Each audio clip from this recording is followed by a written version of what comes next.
Good morning, I'm Ms. Deline, and for those of you who know me, you know I'm a passionate person.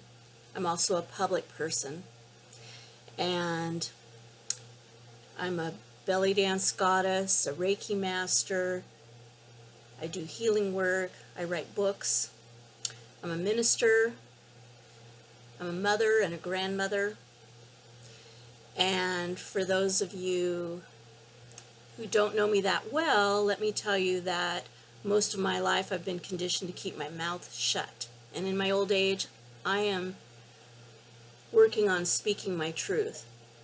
So I'm here today to talk about, to ask you to help me change the tide of what's happening right now in the United States. And I'm processing my feelings about all the things that have happened this week, but to be brief, on Monday in Minneapolis, a man named George Floyd was murdered by police. Murdered. There's no other way to put it. The man was murdered. On Wednesday, the man in the White House retweeted something that said the only good Democrat is a dead Democrat. And then yesterday, he signed some kind of legislation against social media because he didn't like what Twitter did. And so we're talking about, I live in the United States of America. Our country used to be the example. We used to set the example for the rest of the world, the example about democracy, the example about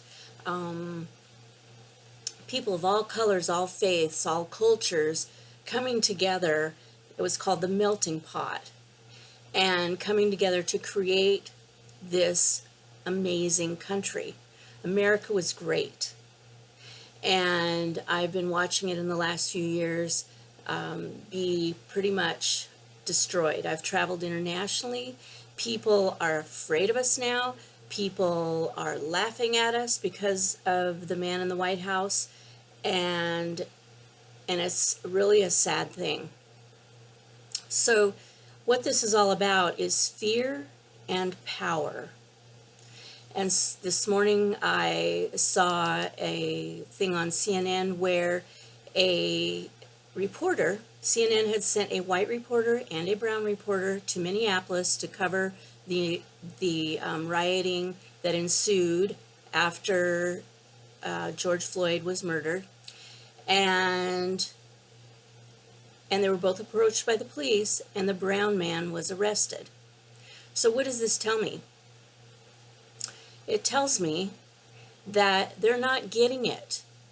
They're not getting it, right? The police there are still thinking in terms of race and color, and so they need help. They're afraid. For some reason, they were threatened by Mr. Floyd. They were called out on a medical call, and I don't know all the details, just that he was already handcuffed and on the ground when he was murdered. And there is no explanation or excuse that anybody could possibly give me that will make that okay or explainable or understandable in any way. It was someone out of fear who thought he was powerful killing another human being. This is not okay. One of the things I always loved about America, I think, well, at least I don't live in a police state, where the police come in the night and take away your father or your husband because they said the wrong thing at the market or something, right? And that's not even true anymore. We are becoming a police state. We are losing our rights. We're losing our rights of freedom, freedom to speech, which is such a powerful right. Reporters are being arrested. reporters are being told to remove their masks when they're, in public places. And I could just go on and on. It's very concerning to me. But what I want to say today is that there are many people like me. There are spiritual people walking spiritual paths, thousands and thousands of us all over the world, all over the United States. And I'm calling out to all of you right now, anyone that my voice can reach, that my energy can reach, and I'm asking you to process your feelings about all of this, and then to send as much love and healing energy as possible to Minneapolis right now, and to our country as a whole, to the White House, to as much healing energy as possible.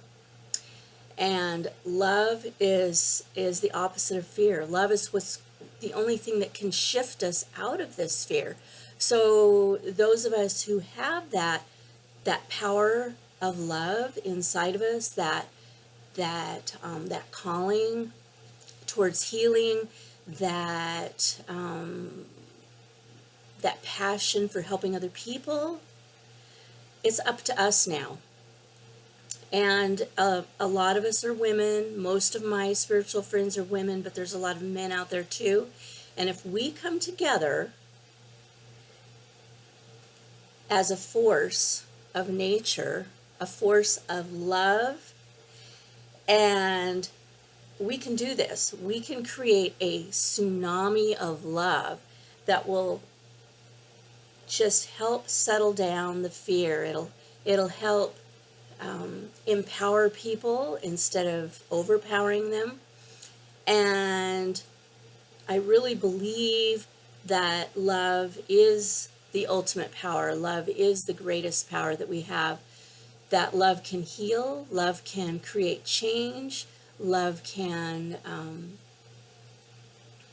just lift the world up. And right now, we need to send our love to Minneapolis, where it looks like a war zone right now.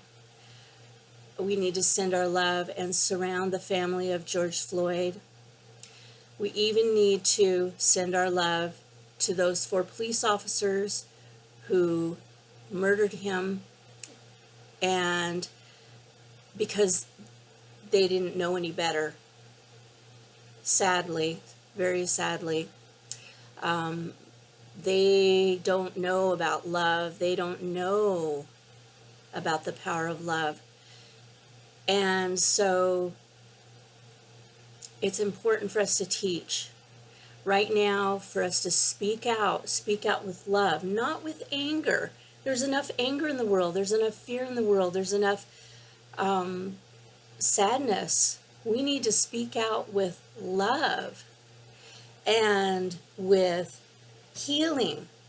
We need to lend ourselves as a facilitating channel of love to humanity, to help heal what is going on right now in the world. It's out of imbalance, and it's up to us to bring back the balance, because they don't know how. They haven't been taught about love. They haven't been taught about tolerance, and they've been taught fear. That's what they've been taught. Let's show them a different lesson. Let's give them a different lesson. Let's teach love. Let's send love. Let's open our hearts and allow love to just channel through us and out into the world. And not just Minneapolis and the White House, and all the things that are like out of balance there, but in our lives. I look around, I can look on my Facebook feed, that so many of my friends, and some of them are spiritual, right? And they're terrified right now. Let's let go of that terror and look towards each other to help us stand strong in love. We can do this. We're the only ones who can do this. It's up to us, and I'm calling you out right now. I'm giving a huge shout out to all of you who understand the law of attraction and understand the power of love and forgiveness and heal all of the healing energies that we can just call up from the universe. And the angels have our back. Trust me, the angels have our back. So that's my soapbox for today. And I hope you join me. And together we can make a difference.